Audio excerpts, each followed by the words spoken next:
ನಮಸ್ಕಾರ. Welcome to achievers hunt zero to hero grammar classes.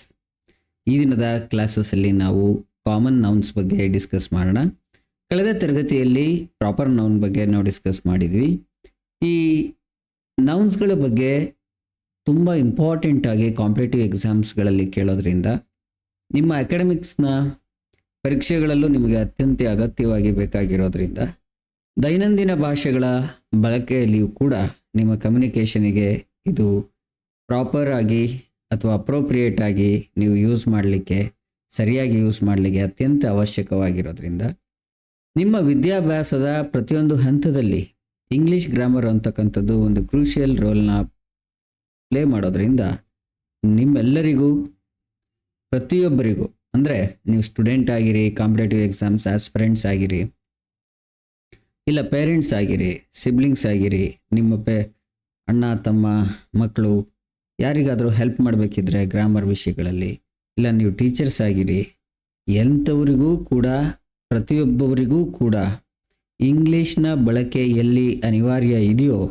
ಅಂತಹ ಕಡೆ, ಎಲ್ಲಿ ಅಗತ್ಯ ಇದೆಯೋ ಅಂತಹ ಕಡೆ ಇದನ್ನು ನೀವು ಸರಿಯಾಗಿ ಉಪಯೋಗಿಸ್ಬೇಕು ಅಂತ ಹೇಳಿದ್ರೆ ಕಂಪ್ಲೀಟ್ ಡೀಟೈಲ್ಡ್ ಸಿಲೆಬಸ್ಸನ್ನು ಕಂಪ್ಲೀಟ್ ಡೀಟೈಲ್ ಆಗಿ ಎಲ್ಲೆಲ್ಲಿ ಕೇಳಬಹುದು, ಎಲ್ಲೆಲ್ಲಿ ಈ ಪ್ರಶ್ನೆಗಳನ್ನು, ಇಂತಹ ತಪ್ಪುಗಳನ್ನು ನೀವು ಮಾಡ್ಬೋದು, ಇಂತಹ ಪ್ರಶ್ನೆಗಳಿಗೆ ಉತ್ತರಿಸಬೇಕಾಗ್ಬೋದು, ಪ್ರತಿಯೊಂದನ್ನು ಕೂಡ ನಿಮಗಾಗಿ ಒಟ್ಟಾರೆ ಮಾಡಿ ರೂಲ್ಸ್ಗಳನ್ನ ಫ್ರೇಮ್ ಮಾಡಿ ನಿಮಗೆ ಹೇಳ್ಕೊಡ್ಲಾಗತ್ತೆ.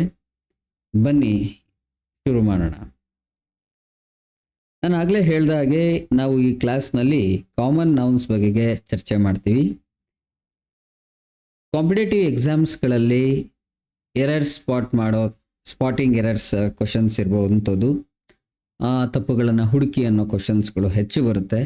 ಎಲ್ಲೆಲ್ಲಿ ಇಂಗ್ಲೀಷ್ ಒಂದು ಸಿಲೆಬಸ್ ಆಗಿದೆಯೋ, ಇಂಗ್ಲೀಷ್ ಕಮ್ಯುನಿಕೇಷನ್ ಅಥವಾ ವೊಕ್ಯಾಬ್ಯುಲರಿ ವರ್ಡ್ಸ್ಗಳಿರ್ಬೋದು, ಇಲ್ಲ ಅಂತ ಹೇಳಿದ್ರೆ ಬೇಸಿಕ್ ಇಂಗ್ಲೀಷ್ SSC ಎಕ್ಸಾಮ್ಸ್ ಇರ್ಬೋದು, ಬ್ಯಾಂಕಿಂಗ್ ಎಕ್ಸಾಮ್ಸ್ ಇರ್ಬೋದು, UPSC KPSC ಅಂತ ಎಕ್ಸಾಮ್ಸ್ಗಳಲ್ಲೂ ಕೂಡ ಅತ್ಯಂತ ಅಗತ್ಯವಾಗಿ ನೀವು ಕಲಿಯಲೇಬೇಕಾದಂತಹ, ತಿಳಿಯಲೇಬೇಕಾದಂತಹ ಎಲ್ಲ ಸಿಲೆಬಸ್ಸನ್ನು ಇಲ್ಲಿ ಕವರ್ ಮಾಡಲಾಗಿದೆ.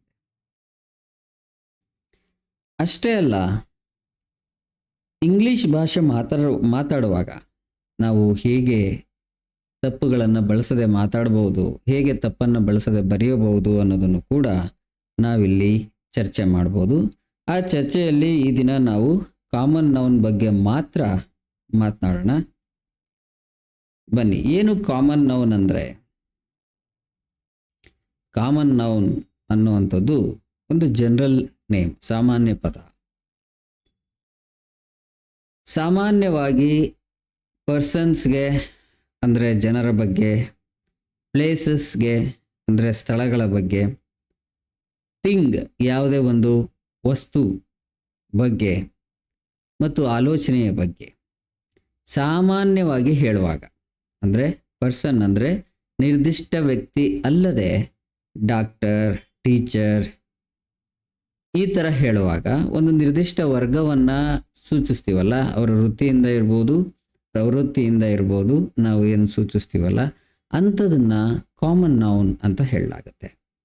ಈಗ ಪ್ಲೇಸ್ ಅನ್ನೋದಕ್ಕೆ ಬಂದರೆ ನಾವು ನಗರಗಳು, ಹಳ್ಳಿಗಳು ಅಂತ ಹೇಳ್ತೀವಲ್ಲ, ಸಿಟಿ, ಕಂಟ್ರಿ, ಸ್ಕೂಲ್, ಇದೆಲ್ಲ ಕಾಮನ್ ಆಗಿ ಯೂಸ್ ಮಾಡ್ತಕ್ಕಂಥ, ಸಾಮಾನ್ಯವಾಗಿ ಯೂಸ್ ಮಾಡ್ತಕ್ಕಂತಹ ನಾಮಪದವಾಗಿರುತ್ತೆ. ಅದು ಯಾವುದೇ ಒಂದು ನಿರ್ದಿಷ್ಟವಾದ ಸ್ಥಳವನ್ನು ಅಥವಾ ನಿರ್ದಿಷ್ಟ ದೇಶವನ್ನು, ನಿರ್ದಿಷ್ಟ ನಗರವನ್ನು ಸೂಚಿಸೋದಿಲ್ಲ. ನಿರ್ದಿಷ್ಟವಾಗಿ ಸೂಚನೆ ಮಾಡುವಂಥದ್ದು ಪ್ರಾಪರ್ ನೌನ್. ನೀವು ಆಲ್ರೆಡಿ ಅದನ್ನು ಕಲ್ತಿದ್ದೀರ. ಇವಾಗ ನೀವಿಲ್ಲಿ ಕಲಿಬೇಕಾಗಿರುವಂಥದ್ದು ಅಥವಾ ಕಲಿತಾ ಇರುವಂಥದ್ದು ಕಾಮನ್ ನೌನ್. ಸೊ ನಾನು ಆಲ್ರೆಡಿ ಹೇಳಿದೆ, place, person, thing R idea, ಈ ಮೂರನ್ನು ಸೂಚಿಸುವಾಗ ನಾವು ಏನನ್ನು ಬಳಸ್ತೀವೋ ಅದು ಕಾಮನ್ ನೌನ್ ಆಗಿರುತ್ತೆ. ಕಾಮನ್ ನೌನಲ್ಲಿ ನಾವು ಪ್ರಾಪರ್ ನೌನ್ ಥರ ಕ್ಯಾಪಿಟಲ್ ಲೆಟರಿಂದನೇ ಶುರು ಮಾಡಬೇಕು ಅನ್ನುವಂಥ ರೂಲ್ ಇರಲ್ಲ. ಆದರೆ ಕಾಮನ್ ನೌನನ್ನು ನಾವು ಒಂದು ಸೆಂಟೆನ್ಸ್ ಫಾರ್ಮೇಷನ್ ಮಾಡುವಾಗ ಬಿಗಿನಿಂಗಲ್ಲೇ ಬಳಸ್ತೀವಿ, ಆದರೆ ಅಲ್ಲಿ ಮಾತ್ರ ಕ್ಯಾಪಿಟಲ್ ಲೆಟರಿಂದ ಪ್ರಾರಂಭ ಮಾಡಬೇಕಾಗುತ್ತೆ. ನಿಮಗೆ ಎಕ್ಸಾಂಪಲ್ಸ್ ಹೇಳುವಾಗ ಪರ್ಸನ್ಸ್ಗೆ ಏನು ಕಾಮನ್ ನಾವು ಹೇಳ್ಬೋದು ಅಂತ ಹೇಳಿದ್ರೆ ಡಾಕ್ಟರ್, ಟೀಚರ್, ಚೈಲ್ಡ್ ಇದೆಲ್ಲ ಹೇಳಿದೆ. ಪ್ಲೇಸಸ್ಗೆ ಸಿಟಿ, ಕಂಟ್ರಿ, ಸ್ಕೂಲ್ ಈ ಥರದನ್ನು ಹೇಳಿದೆ. ಇಷ್ಟೇ ಅಂತಲ್ಲ, ಇನ್ನು ಈ ಥರ ಸರ್ವೇ ಸಾಮಾನ್ಯವಾಗಿ ಒಂದು ವರ್ಗವನ್ನು, ಒಂದು ಕೆಟಗರಿಯನ್ನು ನಾವು ಸೂಚನೆ ಮಾಡಲಿಕ್ಕೆ ಏನನ್ನು ಬಳಸ್ತೀವೋ ಅಂತಹ ಶಬ್ದಗಳನ್ನು ನಾವಿಲ್ಲಿ ಕಾಮನ್ ನೌನ್ ಅಂತ ಕರಿತೀವಿ. ಐಡಿಯಾ ಬಗ್ಗೆ ನಾನು ಸ್ವಲ್ಪ ನಿಮಗೆ ಎಕ್ಸ್ಪ್ಲೈನ್ ಮಾಡಬೇಕು. ಫ್ರೀಡಮ್ ಸ್ವಾತಂತ್ರ್ಯ, ಹಾನೆಸ್ಟಿ ಪ್ರಾಮಾಣಿಕತೆ, ಹ್ಯಾಪಿನೆಸ್ ಸಂತೋಷ, ಈ ಎಲ್ಲ ಭಾವಗಳೇನಿದೆ, ಆಲೋಚನೆಗಳೇನಿದೆ, ಇವು ಅಂದರೆ ನಾವು ಇವುಗಳನ್ನು ಫೀಲ್ ಮಾಡಬಹುದಷ್ಟೇ. ಇವುಗಳು ತಲೆ ಮತ್ತು ಹೃದಯಕ್ಕೆ ಹೊಳೆಯುವಂಥ ಸಂಗತಿಗಳು. ಇಂತಹವನ್ನೂ ಕೂಡ ನಾವು ಕಾಮನ್ ನೌನ್ ರೂಪದಲ್ಲಿ ನೋಡ್ತೀವಿ. ಇವಾಗ ನೆಕ್ಸ್ಟು ನೀವು ನೌನ್ಸ್ಗಳನ್ನ ನಾವಿಲ್ಲಿ ಟೈಪ್ ಆಫ್ ನೌನ್ಸ್ ನೋಡುವಾಗ ಮತ್ತಿಷ್ಟು ಇನ್ನೂ ಡೀಪಾಗಿ ಕಲೀಲಿಕ್ಕೆ ಹೋಗ್ತೀರಾ. ಇದನ್ನು ನಾನು ಟೈಪ್ಸಲ್ಲಿ ಎಕ್ಸ್ಪ್ಲೈನ್ ಮಾಡ್ತೀನಿ ಡೀಪಾಗಿ. ಇವಾಗ ಕಾಮನ್ ನೌನ್ಸ್ದು ಮೇಲ್ನೋಟಕ್ಕೆ ನಿಮಗೆ ಎಷ್ಟು ತಿಳಿದಿರಲೇಬೇಕು ಆ ಹಂತದ ಎಕ್ಸ್ಪ್ಲನೇಷನ್ ನಾನು ಕೊಡ್ತೀನಿ. ಟೈಪ್ಸ್ ಆಫ್ ಕಾಮನ್ ನೌನ್ಸ್ ಮಾಡುವಾಗ ಇನ್ನೂ ತುಂಬ ಡೀಪರ್ ಮೀನಿಂಗ್ ಮತ್ತು ಡೀಪರ್ ಯುಟಿಲೈಸೇಷನ್ಗೆ ನಾವು ಹೋಗೋಣ. ಇವಾಗ ಪ್ರಾಪರ್ ನೌನ್ ನೀವು ಆಲ್ರೆಡಿ ಕಲ್ತಿರೋದ್ರಿಂದ ನೀವು ಕನ್ಫ್ಯೂಸ್ ಆಗ್ದೇ ಕ್ಲಿಯರ್ ಆಗಿರಬೇಕು ಅನ್ನೋ ಕಾರಣಕ್ಕೋಸ್ಕರ ನಾನು ಈ ಕಂಪ್ಯಾರಿಸನ್ ಮಾಡ್ತಾ ಇದ್ದೀನಿ. ಕಾಮನ್ ನೌನ್ ಮತ್ತು ಪ್ರಾಪರ್ ನೌನ್ನ ಕಂಪ್ಯಾರಿಸನ್ ನಾನು ಮಾಡ್ತಾ ಇದ್ದೀನಿ. ಹೋಲಿಕೆ ಮಾಡೋಣ. ಏನು ಪ್ರಾಪರ್ ನೌನ್ ಅಂತ ಹೇಳಿದ್ರೆ ಒಂದು ನಿರ್ದಿಷ್ಟ ವ್ಯಕ್ತಿಯ ಬಗೆಗೆ, ಒಂದು ನಿರ್ದಿಷ್ಟ ಸ್ಥಳದ ಬಗೆಗೆ, ಒಂದು ನಿರ್ದಿಷ್ಟ ಆಲೋಚನೆಯ ಬಗೆಗೆ, ಒಂದು ನಿರ್ದಿಷ್ಟ ದೇಶದ ಬಗೆಗೆ ನೀವು ಕಲಿತಾ ಇದ್ದೀರಿ. ಪ್ರಾಪರ್ ನೌನಲ್ಲಿ ನಿಮಗೆ ಇರ್ತಕ್ಕಂಥ ಸಮಸ್ಯೆ ಏನು ಅಂತ ಹೇಳಿದ್ರೆ, ನಮಗೆ ಗೊತ್ತಿಲ್ಲದೆ ಇರುವ ಯಾವುದೋ ನಿರ್ದಿಷ್ಟ ದೇಶದ, ನಿರ್ದಿಷ್ಟ ಸಂಗತಿಯ, ನಿರ್ದಿಷ್ಟ ವಸ್ತುವಿನ, ನಿರ್ದಿಷ್ಟ ಸ್ಥಳದ ಬಗೆಗೆ ಪ್ರಶ್ನೆಗಳು ಬಂದಾಗ ನಮಗೆ ಆನ್ಸರ್ ಮಾಡಲಿಕ್ಕೆ ಕಷ್ಟ ಆಗ್ಬೋದು. ಏನಕ್ಕಂತ ಹೇಳಿದ್ರೆ ಆ ಪ್ರಾಪರ್ ನೌನ್ ಹೆಸರುಗಳು, ಸ್ಥಳದ ಹೆಸರುಗಳು, ಆ ನಿರ್ದಿಷ್ಟ ನಾಮಪದ ನಮಗೆ ಗೊತ್ತಿರಲೇಬೇಕು. ಬಟ್ ಕಾಮನ್ ನೌನಲ್ಲಿ ಹಾಗಿಲ್ಲ. ಕಾಮನ್ ನೌನಲ್ಲಿ ತುಂಬ ಸಿಂಪಲ್, ತುಂಬ ಸರಳವಾಗಿ ಕಲಿಬೋದು. ಅಷ್ಟೇ ಬೇಗ ನೀವು ಕನ್ಫ್ಯೂಸ್ ಕೂಡ ಆಗ್ಬೋದು. ಬಿಕಾಸ್ ರೂಲ್ಸ್ ಸ್ವಲ್ಪ ಚೇಂಜ್ ಇರೋದ್ರಿಂದ ಆ ರೂಲ್ಸ್ಗಳನ್ನು ನಾನು ತುಂಬ ಚೆನ್ನಾಗಿ ನಿಮಗೆ ಡೀಟೈಲ್ ಆಗಿ ಬಿಡಿಯಾಗಿ ಎಕ್ಸ್ಪ್ಲೇನ್ ಮಾಡಿಕೊಡ್ತೀನಿ. ಅದು ನಿಮ್ಗೆ ತುಂಬಾ ಈಸಿ ಆಗುತ್ತೆ ಆ್ಯಕ್ಚುಲಿ. ಸೊ ಹಾಗಿದ್ರೆ ನಾವು ಕಾಮನ್ ನೌನ್ನ ಕಂಪೇರ್ ಮಾಡುವಾಗ ಒಂದು 5 ವಿಷಯಗಳನ್ನು ಸ್ವಲ್ಪ ಡೀಟೈಲ್ ಆಗಿ ತಿಳ್ಕೊಳ್ಳೋಣ. ಹೇಗೆ, how it is different from proper noun ಅಂತ ಹೇಳುವಾಗ, ಡೆಫಿನೇಷನ್ ಸಿಂಪ್ಲಿಸಿಟಿ ಇಂದಾಗಿ ಪ್ರಾಪರ್ ನೌನ್ಗಿನ್ನ ಕಾಮನ್ ನೌನ್ ಸ್ವಲ್ಪ ವಿಭಿನ್ನವಾಗಿರುತ್ತೆ. ಹೇಗೆ ಅಂತ ಹೇಳಿದ್ರೆ, ಇದ್ರದ್ದು ಡೆಫಿನೇಷನ್ ಏನಿದ್ರೆ ವೆರಿ ಸಿಂಪಲ್. ಕಾಮನ್ ನೌನ್ಗೆ ನೀವು ಕ್ಯಾಪಿಟಲ್ ಲೆಟರ್ ಬಳಸಬೇಕಾಗಿಲ್ಲ, ಅಥವಾ ಪ್ರಾಪರ್ ನೌನ್ನ ಹೆಸರುಗಳನ್ನು ಹೇಗೆ ಬಹೆಟ್ ಮಾಡಬೇಕು ಅಥವಾ ಮನನ ಮಾಡ್ಕೊಳ್ಬೇಕು ಇಲ್ಲಿ ಅಗತ್ಯ ಇಲ್ಲ. ಇನ್ನೊಂದೇನಂತ ಹೇಳಿದ್ರೆ, ಕ್ವಾಂಟಿಟಿ ಮತ್ತು ವೆರೈಟಿ ನೀವು ಎಷ್ಟು ಸರಿ ಬೇಕಾದ್ರೂ ಈ ಕಾಮನ್ ನೌನನ್ನು ಬಳಸಲಿಕ್ಕೆ ಸಾಧ್ಯ ಇದೆ. ಒಂದೇ ಸರಿ ಬಳಸಬೇಕು, 2 ಸರಿ ಬಳಸಬೇಕು, ಆ ಥರ ರೂಲ್ ಏನಿಲ್ಲ. ಇದು ಲಿಮಿಟ್ ಆಗಿರಲ್ಲ, ಆದರೆ ಪ್ರಾಪರ್ ನೌನ್ ಲಿಮಿಟ್ ಆಗಿರುತ್ತೆ. ಸೊ ಅದೇ ರೀತಿಯಲ್ಲಿ ಮತ್ತೆ ಕ್ಯಾಪಿಟಲೈಸೇಷನ್ ರೂಲ್ ಕೂಡ ಇಲ್ಲ, ನಾನು ಆಲ್ರೆಡಿ ಅದನ್ನು ಹೇಳಿದ್ದೀನಿ ನಾನು. ಮತ್ತು ನೆಕ್ಸ್ಟ್ ಇನ್ನೊಂದು ಆಂಬಿಗ್ಯುಟಿ ಆ್ಯಂಡ್ ಯೂಸೇಜ್. ಏನು ಆಂಬಿಗ್ಯುಟಿ ಅಂತ ಹೇಳಿದ್ರೆ ಅಸ್ಪಷ್ಟತೆ. ಬಳಕೆಯಲ್ಲಿ, ಇದರ ಬಳಕೆಯಲ್ಲಿ ಯಾವುದೇ ಅಸ್ಪಷ್ಟತೆ ಅಥವಾ ಅನಿರ್ದಿಷ್ಟತೆ ಇರಲ್ಲ. ಕಾಮನ್ ನೌನನ್ನು ಸ್ಪಷ್ಟವಾಗಿ ಎಲ್ಲಿ ಬೇಕಾದರೂ ಬಳಸ್ಬೋದು. ಮತ್ತು ಕನ್ಫ್ಯೂಷನ್ ಏನು ಕ್ರಿಯೇಟ್ ಆಗ್ಬೋದು ನಿಮಗೆ ಕಾಮನ್ ನೌನ್ ಜೊತೆಗೆ ಅಂತ ಹೇಳಿದ್ರೆ, ಟೀಮ್ ಅಂತ ಹೇಳುವಾಗ, ಹೆಡ್ ಅಂತ ಹೇಳುವಾಗ ಈ ಶಬ್ದಗಳು ನಿಮಗೆ ಏಕವಚನ ಮತ್ತು ಬಹುವಚನ ಅಂದರೆ ಸಿಂಗ್ಯುಲರ್ ಮತ್ತು ಫ್ಲೂರಲಲ್ಲಿ ಬಳಕೆ ಮಾಡುವಾಗ ಸ್ವಲ್ಪ ಕನ್ಫ್ಯೂಷನ್ಸ್ ಕ್ರಿಯೇಟ್ ಆಗ್ಬೋದು. ಆ ಕನ್ಫ್ಯೂಷನನ್ನು ಎಕ್ಸಾಂಪಲ್ ಜೊತೆಗೆ ನಾನು ನಿಮಗೆ ಸಾಲ್ವ್ ಮಾಡಿಕೊಡ್ತೀನಿ. So common noun is A generally easier and less confusing than learning proper nouns ಅಂತ ಹೇಳ್ಬೋದು. ಹಾಗಾದರೆ ಈ ಕಾಮನ್ ನೌನ್ಗಿರ್ತಕ್ಕಂಥ ಕ್ಯಾರೆಕ್ಟರಿಸ್ಟಿಕ್ಸ್ ಏನು, ಇದರ ಗುಣಲಕ್ಷಣಗಳೇನು? ಕಾಮನ್ ನೌನ್ ಜೆನರಿಕ್ ಆಗಿರ್ತವೆ ಮತ್ತು ನಾನ್ ಸ್ಪೆಸಿಫಿಕ್ ಆಗಿರ್ತವೆ. ನಾನು ಆಲ್ರೆಡಿ ಹೇಳಿದೆ, ಪದೇ ಪದೇ ಹೇಳ್ತಾ ಇದ್ದೀನಿ. ನಾನ್ ಸ್ಪೆಸಿಫಿಕ್ ಅಂದರೆ ನಿರ್ದಿಷ್ಟವಲ್ಲದ, ಜೆನರಿಕ್ ಅಂದರೆ ಸಾಮಾನ್ಯವಾದ ಪದವಾಗಿರುತ್ತೆ. Common nouns refers to a class or a category rather than a unique name. ಯಾವುದೋ ಒಂದು ವ್ಯಕ್ತಿಯ ಹೆಸರನ್ನು ಅಷ್ಟೇ ಹೇಳುವಾಗ ಅಥವಾ ಒಂದು ಸ್ಥಳದ ಹೆಸರನ್ನು ಅಷ್ಟೇ ಹೇಳುವಾಗ ಅದು ಪ್ರಾಪರ್ ನೌನ್ ಆಗಿರುತ್ತೆ. ಒಂದು ಗುಂಪಿನ ಅಥವಾ ಒಂದು ವರ್ಗದ ಹೆಸರನ್ನು ನಾವು ಸೂಚಿಸುವಾಗ ಅದು ಕಾಮನ್ ನೌನ್ ಆಗಿರುತ್ತೆ. ಮತ್ತು ಎರಡನೇ ಕ್ಯಾರೆಕ್ಟರಿಸ್ಟಿಕ್ಸ್ ಏನು? ಈ ಕಾಮನ್ ನೌನ್ ಕ್ಯಾಪಿಟಲ್ ಲೆಟರ್ನಿಂದ ಪ್ರಾರಂಭ ಮಾಡಬೇಕು ಬರೆಯುವಾಗ ಅನ್ನೋಂಥ ಇದೇ ಪ್ರಮೇಯನೇ ಇಲ್ಲ, ಆ ಪ್ರಾಬ್ಲಮ್ ಇಲ್ಲ. ಅದು ನೀವು ಸ್ಮಾಲ್ ಲೆಟರ್ಸಿಂದನೇ ಸ್ಟಾರ್ಟ್ ಮಾಡ್ಬೋದು. ಆದರೆ ಸೆಂಟೆನ್ಸ್ ಒಂದು ಕಾಮನ್ ನೌನಿಂದ ಪ್ರಾರಂಭ ಆಗ್ತಾ ಇದೆ ಅಂತ ಹೇಳಿದ್ರೆ ಅಲ್ಲಿ ಕ್ಯಾಪಿಟಲ್ ಲೆಟರ್ ಶುರು ಮಾಡ್ತೀರಾ, ಅದು ಸೆಂಟೆನ್ಸ್ ಫಾರ್ಮೇಷನ್ಗೆ ಇರೋ ರೂಲೇ ಹೊರತು ಕಾಮನ್ ನೌನಿಗೆ ಇರ್ತಕ್ಕಂಥ ರೂಲ್ ಅಲ್ಲ. ಸೊ ಕೌಂಟಬಲ್ ಆರ್ ಅನ್ಕೌಂಟಬಲ್ ಹೋದಾಗ ಕೌಂಟಬಲ್ ಕಾಮನ್ ನೌನ್ಸ್ ಕೂಡ ಇದೆ.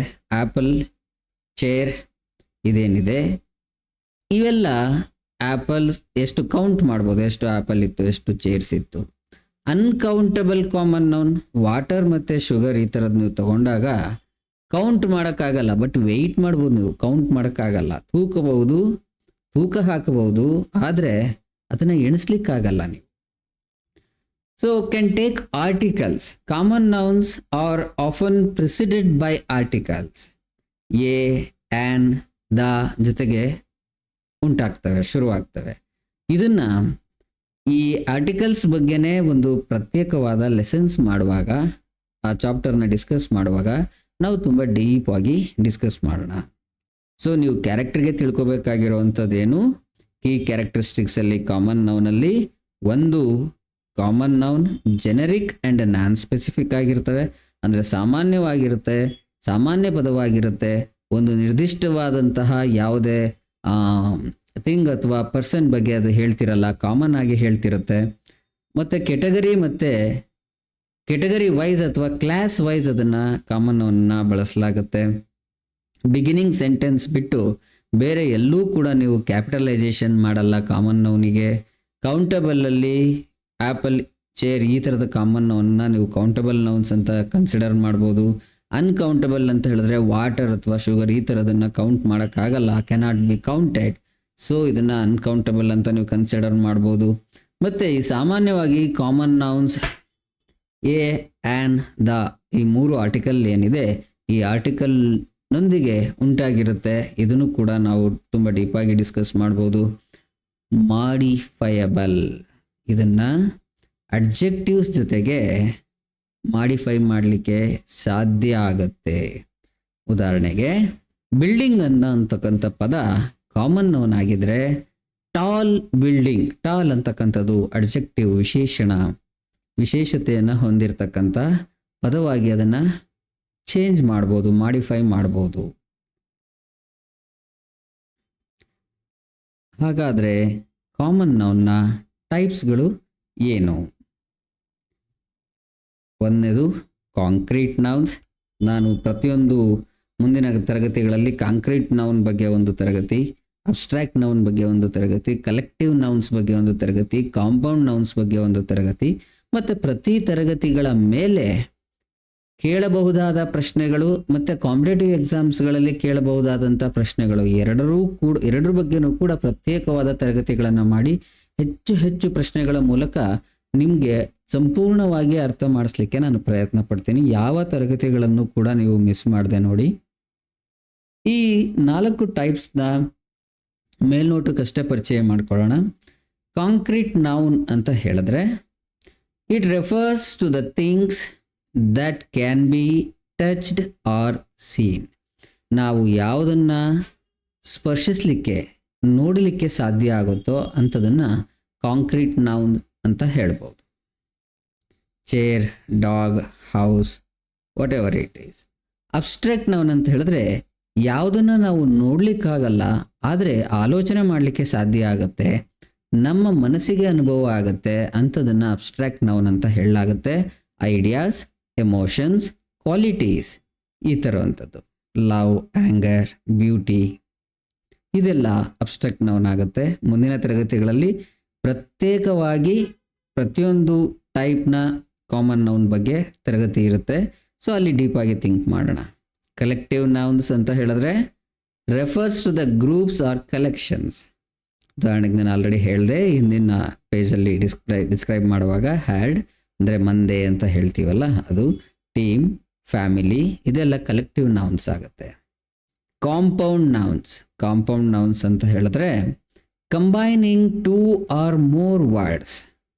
ಈಗ tooth paste, mother in law, swimming pool ಇದೆಲ್ಲ ಕಾಂಪೌಂಡ್ ನೌನ್ಸ್ ಆಗುತ್ತೆ. ಇದು ಕಾಮನ್ ನೌನ್ಸ್ನ ಟೈಪ್ಸ್ ಅಂತ ಹೇಳ್ಬೋದು. Next error spotting rules. ಇದು ತುಂಬ ತುಂಬ ತುಂಬ ಇಂಪಾರ್ಟೆಂಟ್ ನಿಮ್ಮ ಎಲ್ಲ ಪರೀಕ್ಷೆಗಳಿಗೆ. ಸೊ ಅಷ್ಟೇ ಅಲ್ಲ, ನೀವು ಪ್ರತಿದಿನವಾಗಿ ಏನು ಯೂಸ್ ಮಾಡ್ತೀರಾ ಅಥವಾ ಏನು ಕಮ್ಯುನಿಕೇಟ್ ಮಾಡ್ತೀರಾ ಇಂಗ್ಲೀಷ್ನಲ್ಲಿ, ಬರವಣಿಗೆ ಇರ್ಬೋದು ಅಥವಾ ಸ್ಪೀಕಿಂಗ್ ಇರ್ಬೋದು, ಎರಡರಲ್ಲೂ ಕೂಡ ನಿಮಗೆ ತಪ್ಪಿಲ್ಲದೆ ಮಾತಾಡಲಿಕ್ಕೆ ಯೂಸ್ ಮಾಡುವಂತಹ ರೂಲ್ಗಳು. ಈ ರೂಲ್ಗಳನ್ನ ನೀವು ಚೆನ್ನಾಗಿ ತಿಳ್ಕೊಳ್ಳೇಬೇಕು. Subject verb agreement. Rule number 1, subject verb agreement. ಏನು ಹೇಳುತ್ತೆ ಇದು ಅಂತ ಹೇಳಿದ್ರೆ, singular common nouns use singular verbs. ಎಲ್ಲಿ ನೀವು ಸಿಂಗ್ಯುಲರ್ ಕಾಮನ್ ನೌನನ್ನು ಯೂಸ್ ಮಾಡಿರ್ತೀರೋ ಅಲ್ಲಿ ಸಿಂಗ್ಯುಲರ್ ವರ್ಬನ್ನು ಯೂಸ್ ಮಾಡಬೇಕು. ಇವಾಗ ಒಂದು ಸೆಂಟೆನ್ಸ್ ಇದೆ, the child play in the park. ಕರೆಕ್ಟಾಗಿ ಹೇಳಬೇಕು ಅಂತ ಹೇಳಿದ್ರೆ child plays in the park. ಏನಕ್ಕಂತ ಹೇಳಿದ್ರೆ ಇಲ್ಲಿ ಸಿಂಗ್ಯುಲರ್ ಕಾಮನ್ ನೌನ್ ಏನಿದೆ, ಇಲ್ಲಿ ಸಿಂಗ್ಯುಲರ್ ವರ್ಬ್ ಇದೆ. ನಿಮ್ಗೆ ಅನ್ನಿಸ್ಬೋದು ಎಸ್ ಬಂದ ತಕ್ಷಣ ಅದು ಬಹುವಚನ ಆಗ್ಬಿಡುತ್ತೆ, ಯಾಕಿದು ತಪ್ಪು ಹೇಳ್ತಿದ್ದಾರೆ. ಖಂಡಿತ ಇಲ್ಲ. ಪ್ಲೇ ಬಂದು ಸಿಂಗ್ಯುಲರ್ ವರ್ಬು ಪ್ಲೇಸ್. ಇಂಗ್ಲೀಷ್ ಒಂದು ಕೆಮಿಲಿಯನ್ ಥರ ಬಣ್ಣ ಬದಲಾಯಿಸುತ್ತೆ, ರೂಲ್ಗಳು ಬದಲಾಗ್ತಿರುತ್ತೆ. ನಾವೇನೋ ಒಂದು ಕಲಿತು ಅದನ್ನು ಎಲ್ಲ ಕಡೆಗೂ ಅಪ್ಲೈ ಮಾಡಲಿಕ್ಕಾಗಲ್ಲ. ಹಾಗಾಗಿ ಸೂಕ್ಷ್ಮವಾಗಿ ಕಲೀರಿ. Next singular noun, singular verb. Rule ಏನು ಹೇಳುತ್ತೆ ಅಂತ ಹೇಳಿದ್ರೆ, singular common nouns require singular verbs. Singular common ನೌನ್ಗೆ ಯಾವಾಗಲೂ ಸಿಂಗ್ಯುಲರ್ ವರ್ಬನ್ನೇ ಯೂಸ್ ಮಾಡಬೇಕು. ಉದಾಹರಣೆಗೆ the cat jumps over the fence. Jump ಅನ್ನೋದು ನಿಮ್ಗೆ ಮೇಲ್ನೋಟಕ್ಕೆ ಅರೆ ಎಸ್ ಇಲ್ಲ, ಇದು ಸಿಂಗ್ಯುಲರೇ ಅಲ್ವಾ, ಯಾಕೆ ಇನ್ಕರೆಕ್ಟ್ ಅಂತ ಅನಿಸುತ್ತೆ. ಬಟ್ ಸಿಂಗ್ಯುಲರ್ ವರ್ಬ್ ಅಂತ ಹೇಳಿದ್ರೆ ದಟ್ ಮಸ್ಟ್ ಬಿ ಯೂಸ್, ಇಲ್ಲಿ ಎಸ್ ಅನ್ನು ಯೂಸ್ ಮಾಡಬೇಕು. The cat jumps over the fence. ಹಾಗೆ ಇನ್ನೊಂದು, A student write on the board ಅಂತ ಇದೆ. ಎಗೈನ್ ಇಲ್ಲೂ ಕೂಡ ಸಿಂಗ್ಯುಲರ್ ವರ್ಬ್ ಅಂತ ಹೇಳಿದ್ರೆ ರೈಟ್ಸ್ ಅಂತಕ್ಕಂಥದ್ದು ಸಿಂಗ್ಯುಲರ್ ವರ್ಬ್ ಆಗುತ್ತೆ. So A student rights on the board ಅಂತ ಬರಿಬೇಕು ಅಥವಾ ಬಳಸಬೇಕು. Next error spotting rules. ಫ್ಲೂರಲ್ noun ಮತ್ತು ಫ್ಲೂರಲ್ ವರ್ಬ್. ಬಹುವಚನದ ನೌನ್ ಮತ್ತು ಬಹುವಚನದ ವರ್ಬನ್ನು ಬಳಸುವಂಥದ್ದು. ರೂಲ್ ಏನು? Plural common nouns require plural verbs. ಇಲ್ಲಿ ನೋಡಿ ಎಸ್ ಅಂತಕ್ಕಂಥದ್ದು ಎಗೇನ್ ನಿಮ್ಮನ್ನು ಕನ್ಫ್ಯೂಸ್ ಮಾಡುತ್ತೆ, ಎಸ್ ಸೇರಿಸ್ಕೊಂಡು. The dogs barks at stranger's. Dogs plural common noun. Barks ಅಂತ ಹೇಳಬಾರ್ದು, ಇಲ್ಲಿ ಅದನ್ನು ಬಾರ್ಕ್ ಅಷ್ಟೇ ಹೇಳಬೇಕು. ಕರೆಕ್ಟ್ ಸೆಂಟೆನ್ಸ್ ಏನು ಅಂತ ಹೇಳಿದ್ರೆ the dogs bark at stranger's. ಇಲ್ಲಿ ವರ್ಬಲ್ಲಿ ಎಸ್ ಬಂದ ತಕ್ಷಣ ಅದು ಫ್ಲೂರಲ್ ವರ್ಬ್ ಆಗಲ್ಲ, ಸಿಂಗ್ಯುಲರ್ ವರ್ಬ್ ಆಗುತ್ತೆ ಅನ್ನೋದನ್ನು ನೀವು ಮನನ ಮಾಡ್ಕೊಳ್ಬೇಕು. ಸೊ ಇನ್ನೊಂದು ಸೆಂಟೆನ್ಸ್ ಇನ್ಕರೆಕ್ಟ್ ಸೆಂಟೆನ್ಸ್ ಇದು. The players is ready for the match. ಇದು ಸಾಮಾನ್ಯವಾಗಿ ನಿಮಗೆ ಗೊತ್ತಾಗಿರುತ್ತೆ. ಈಸನ್ನು ನಾವು ಬಳಸಬಾರ್ದು, ಆರನ್ನು ಬಳಸಬೇಕಿಲ್ಲಿ. ARER ಬಳಸಬೇಕು. ಮತ್ತೊಂದು concept compound subjects plural verb. Rule ಏನು ಹೇಳುತ್ತೆ? 2 or more singular common nouns, ಎರಡು ಅಥವಾ ಹೆಚ್ಚಿನ ಸಿಂಗ್ಯುಲರ್ ಕಾಮನ್ ನೌನ್ಸ್ ಕನೆಕ್ಟ್ ಆಗಿದ್ದಾಗ ಮತ್ತು ಅಲ್ಲಿ ಅಂಡ್ ಅಂತ ಬಳಸಲಾಗಿದ್ದಾಗ ಫ್ಲೂರಲ್ ವರ್ಬ್ನ ಯೂಸ್ ಮಾಡಬೇಕು. ಐ ರಿಪೀಟ್, ಎರಡು ಅಥವಾ ಹೆಚ್ಚಿನ ಸಿಂಗ್ಯುಲರ್ ಕಾಮನ್ ನೌನನ್ನು ಯೂಸ್ ಮಾಡಿದಾಗ ಮತ್ತು ಆ ನೌನ್ಸ್ಗಳು ಅಂಡ್ ಅಂತಕ್ಕಂತಹ ಒಂದು ಪದದಿಂದ ಕನೆಕ್ಟ್ ಆಗಿದ್ದಾಗ ಫ್ಲೂರಲ್ ವರ್ಬನ್ನು ಯೂಸ್ ಮಾಡಬೇಕು. ಸೊ ಸೆಂಟೆನ್ಸ್ ನೋಡಿ, ಒಂದು ಇನ್ಕರೆಕ್ಟ್ ಸೆಂಟೆನ್ಸ್ ಇದೆ ಇಲ್ಲಿ. The boy and the girl is playing. Boy ಮತ್ತು ಗರ್ಲ್ ಎರಡೂ ಕಾಮನ್ ನೌನೇ, ಎರಡೂ ಸಿಂಗ್ಯುಲರ್ ಕಾಮನ್ ನೌನೇ. ಆ್ಯಂಡ್ ಇಲ್ಲಿ ಯೂಸ್ ಮಾಡಲಾಗಿದೆ. ಆ್ಯಂಡ್ ಅಂತ ಬಂದ ತಕ್ಷಣ ಬಹುವಚನಕ್ಕೆ ಬಂದ್ಬಿಡುತ್ತೆ ಅಲ್ಲಿ ಅದು. ಸೊ ಆರ್ ಇಲ್ಲಿ ಈಸ್ ಬದಲು ಆರನ್ನು ಯೂಸ್ ಮಾಡಬೇಕು. ಮತ್ತೊಂದು ಇನ್ಕರೆಕ್ಟ್ ಸೆಂಟೆನ್ಸ್ ಇಲ್ಲಿ ತಗೊಳ್ಳೋಣ. A book and a pen is on the desk. ಇಲ್ಲಿ ಆ್ಯಂಡ್ ಇರೋದ್ರಿಂದ ನಾವು ಎಗೈನ್ ಫ್ಲೂರಲ್ ವರ್ಬನ್ನು ಯೂಸ್ ಮಾಡಬೇಕು. ಹಾಗಾಗಿ ಆರನ್ನು ಯೂಸ್ ಮಾಡಲಾಗಿದೆ. A book and a pen are on the desk ಅಂತಕ್ಕಂಥದ್ದು ಕರೆಕ್ಟು. ನೆಕ್ಸ್ಟು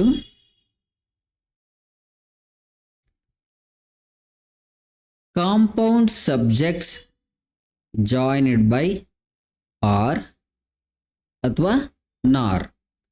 ಆರ್ ಅಂತಕ್ಕಂಥ ಒಂದು ಪದದಿಂದ ಅಥವಾ ನಾರ್ ಅಂತಕ್ಕಂಥ ಒಂದು ಪದದಿಂದ ಕಾಂಪೌಂಡ್ ಸಬ್ಜೆಕ್ಟ್ಸ್ ಕಾಂಪೌಂಡ್ ಆಗಿದ್ದಾಗ verb agrees with the closest. Verb ಯಾವುದಕ್ಕೆ ಕ್ಲೋಸ್ ಆಗಿರುತ್ತೋ ಅದ್ರ ಜೊತೆಗೆ ವರ್ಬ್ ಚೇಂಜ್ ಆಗಬೇಕು ಅದಕ್ಕೆ ತಕ್ಕಂಗೆ. ಉದಾಹರಣೆಗೆ ನೌನ್ನ ತಗೊಳ್ಳೋಣ. ಇನ್ಕರೆಕ್ಟ್ ಸೆಂಟೆನ್ಸ್ ಇದು. Neither the teacher nor the students is here. ನೋಡಿ, ಇಲ್ಲಿ ಸ್ಟೂಡೆಂಟ್ಸ್ ಅನ್ನೋವಂಥದ್ದಕ್ಕೆ ಈಸ್ ಅಂತ ಯೂಸ್ ಮಾಡಿದ್ದಾರೆ. ಟೀಚರ್ ಮತ್ತು ಸ್ಟೂಡೆಂಟ್ ಎರಡರ ಬಗ್ಗೆ ಹೇಳುವಾಗ ಈಸನ್ನು ಯೂಸ್ ಮಾಡಲಾಗಿದೆ. ನಿಮ್ಗೆ ಆಲ್ರೆಡಿ ಗೊತ್ತಾಗಿರುತ್ತೆ.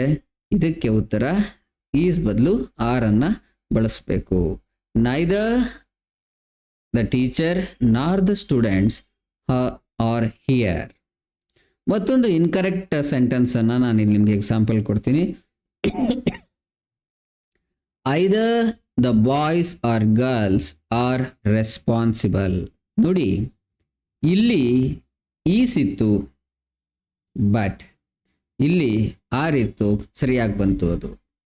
ಬಟ್ ಇಲ್ಲಿ ಆರ್ ಇದ್ರೂ ಕೂಡ ತಪ್ಪು ಅಂತ ಯಾಕೆ ಆಗ್ತಿದೆ ಇಲ್ಲಿ ಅಂತ ಹೇಳಿದ್ರೆ, ಬಾಯ್ಸ್ ಆರ್ ಗರ್ಲ್ ಇಲ್ಲಿ ಈಸ್ ಬರಬೇಕು. ಏನಕ್ಕಂತ ಹೇಳಿದ್ರೆ ಗರ್ಲ್ ಅಂತಕ್ಕಂಥದ್ದು ಇಲ್ಲಿ ಸಿಂಗ್ಯುಲರ್ ಆಗಿದೆ. ಅದರ ಅರ್ಥ ಏನು? ರೂಲ್ ಏನು ಹೇಳುತ್ತೆ? Verbs agrees with the closest. ಯಾವುದಕ್ಕೆ ಕ್ಲೋಸ್ ಆಗಿದೆಯೋ, ಫ್ಲೂರಲ್ ಇದ್ರೆ ಫ್ಲೂರಲನ್ನು, ಸಿಂಗ್ಯುಲರ್ ಇದ್ರೆ ಸಿಂಗ್ಯುಲರ್ ವರ್ಬನ್ನು ನಾವು ಬಳಸಬೇಕು ಅಂತಕ್ಕಂಥದ್ದು ರೂಲ್. ಅರ್ಥ ಆಗಿದೆ ಅನ್ಕೊಂತೀನಿ. Next titles and names. Singular verb ಇರಬೇಕು. ಟೈಟಲ್ಸ್ ಮತ್ತು ನೇಮ್ಸನ್ನು ನಾವು ಬಳಸುವಾಗ ಸಿಂಗ್ಯುಲರ್ ನೇಮ್ ಇದು ಬಳಸಬೇಕಾ, ಏನು ಮಾಡಬೇಕು? Titles of books, movies or collective works take a singular verb. Singular ವರ್ಬಿಂದನೇ title of books, title of movies or collective ವರ್ಕ್ಸನ್ನು ನಾವು ಹೇಳುವಾಗ ಸಿಂಗ್ಯುಲರ್ ವರ್ಬನ್ನು ಬಳಸಬೇಕು. ಉದಾಹರಣೆಗೆ the chronicles of Narnia are a popular series. ನೋಡಿ, ಕ್ರೋನಿಕಲ್ಸ್ ಆಫ್ ನಾರ್ನಿಯಾ ಅಂತಕ್ಕಂಥದ್ದು ಒಂದು ಪರ್ಟಿಕ್ಯುಲರ್ ಸೀರೀಸ್ ಬಗ್ಗೆ ಹೇಳ್ತಾ ಇರೋವಂಥದ್ದು. ಹಾಗಾಗಿ ಆರ್ ಅನ್ನೋದನ್ನ ಯೂಸ್ ಮಾಡ್ದಾನೆ ಈಸ್ ಅನ್ನೋ